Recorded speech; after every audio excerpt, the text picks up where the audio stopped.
आज आपण मस्त अशी मटार आणि गवारची भाजी कशी करायची ते पाहणार आहोत. तर त्यासाठी एक छोटा टॅमॅटो, एक कांदा, थोडा कढीपत्ता, थोडा बारीक चिरलेला लसूण, 7 ते 8 हिरव्या मिरच्या आणि 10 ते 12 लसूण पाकळ्या घेतल्यात. आता आपण पहिल्यांदा लसूण आणि मिरची, थोडीशी कोथिंबीर हे वाटून घेणार आहे. तर इथे मी कोथिंबीरचे देठ घेतलेत, थोडीशी पानंही घेतलीत. आता यामध्ये आपण 1 चमचा जिरे टाकूयात आणि आता यात थोडंसं मीठ टाकून आपल्याला हे थोडं पाणी टाकून बारीक वाटून घ्यायचं. तर अशा पद्धतीने आपली ही मिरचीचं वाटण तयार झालं आहे. आता इथे कुकर गरम केला आहे, त्यामध्ये थोडंसं तेल टाकायचं आहे. आता तेल गरम झालं त्यामध्ये आपले गवार परतून घ्यायचे. पाव वाटी वाटाणे,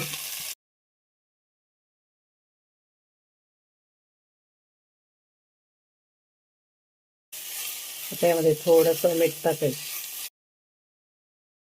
आणि आता गॅसची फ्लेम मध्यम आचेवर ठेवून यावर झाकण ठेवायचे 3 ते 4 मिनिटासाठी. आता इथे आपले मटार आणि गवार वाफवत आहेत, तोपर्यंत आपण कढईत फोडणी करून घेऊयात. कढईत थोडंसं तेल टाकायचं. आता तेल गरम झाले त्यामध्ये अर्धा चमचा मोहरी टाकायची. मोहरी छान तडतडली, त्यात 1 चमचा जिरे टाकायचं. छान तडतडले, थोडासा बारीक चिरलेला लसूण, थोडा कढीपत्ता, बारीक चिरलेला कांदा,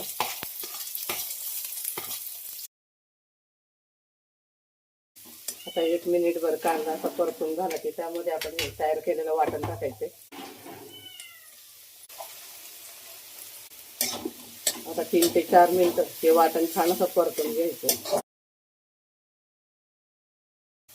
आता यामध्ये थोडंसं हिंग टाकायचं. आता 2 ते 3 मिनिटानंतर यात एक बारीक चिरलेला टोमॅटो टाकायचा. आता इथे 3 ते 4 मिनिटं झालेले आहेत. हे सगळं परतून आता यामध्ये आपण काही मसाले टाकून घेऊया. पाव चमचा हळद, 1 चमचा धना पावडर, अर्धा चमचा किचन किंग मसाला, 1 चमचा कांदा मसाला, अर्धा चमचा सांबार मसाला, अर्धा चमचा बेडगी मिरची पावडर आणि चवीनुसार मीठ. तर मीठ थोडंसं टाकायचं आहे कारण आपण आधी गवार आणि त्याच्यात मीठ टाकलेलं होतं. आता हे सर्व मसाले व्यवस्थित मिक्स करून घ्यायचे.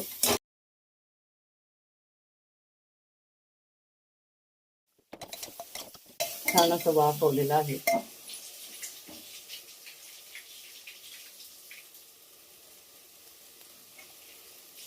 आता गॅस बंद करायचा आणि आता हे गवार आणि वाटाणा त्या मसाल्यामध्ये टाकून घ्यायचे.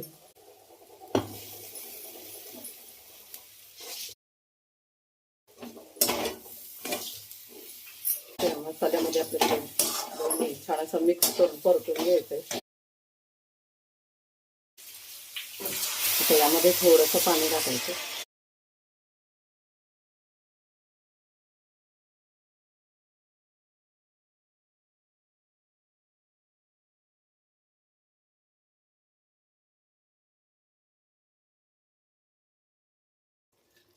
आणि त्याच्यावर झाकण ठेवून 2 ते 3 मिनिटं त्याला वाफ काढून घ्यायची.